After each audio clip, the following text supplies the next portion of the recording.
더불어민주당에서는 연이어 전국민 재난지원금 얘기가 나오고 있습니다. 백신 접종이 어느 정도 이루어진 후 소비를 진작시키겠다는 건데요. 누구에게 어떤 방식으로 지급될지 또 문제점은 없는지 정윤영 기자와 알아보겠습니다. 일단 시기는 언제가 될 것으로 예측이 됩니까? 네, 이르면 오는 7월, 늦어도 9월 추석 전에 지급이 추진될 것으로 보입니다. 또 지난해와 달리 가족이 아닌 1인 기준으로 지급이 검토되고 있습니다. 네. 이 지급 형태를 놓고는 지역화폐 얘기가 나오는데요. 본인이 살고 있는 시, 군 등에서만 사용이 가능해서 서울 등 특정 지역의 소비가 편중되는 것을 막을 수 있습니다. 앞서 이재명 경기도지사에 이어 오늘 민주당 김성환 원내수석 부대표도 지역화폐 지급을 주장했습니다. 추경을 또 해야 한다는 말이 나오는데 어느 정도 규모가 될까요? 네, 지난해 이 전국민 지원금으로 14조 3천억 원이 들었습니다.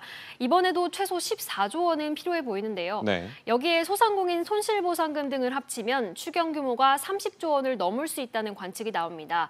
문제는 재정 건전성입니다. 네. 올해 1차 추경 후 국가채무는 965조 원을 넘고 GDP 대비 국가채무 비율은 48.2%까지 올라갈 것으로 예상되는데요.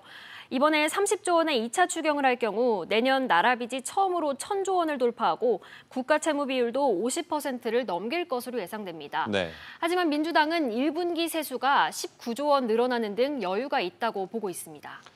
보편 지원보다 선별 지원, 그러니까 가려서 주는 것이 더 낫다 이런 얘기도 나오는데 근거가 뭡니까? 네, 이 KDI 한국개발연구원이 지난해 재난지원금 효과를 분석했는데 지원금을 100만 원 받았을 때 26만 원에서 36만 원이 추가 소비로 이어졌다는 결과를 발표했습니다. 네. 다만 선별 지원을 할 경우에 소비 진작 효과가 더 극대화될 수 있다는 의견도 제시했습니다. 다른 나라에 소비 진작을 위한 지원금이 공급된 적이 있었는데 연구 결과들은 저소득일수록 지원금이 소비로 이루어지는 비율이 많다라고 보고를 하고요. 효율성을 높이기 위해서는 소득이 작은 분들, 소득 감소가 컸던 분들에게 지원금을 지급하는 것이 더 좋겠습니다. 네, 경제협력개발기구 OECD도 최근 피해 계층을 중심으로 지원해야 추경의 경제적 효과가 클 것이라고 전망했습니다. 여론의 눈치를 볼 수밖에 없겠군요. 잘 들었습니다.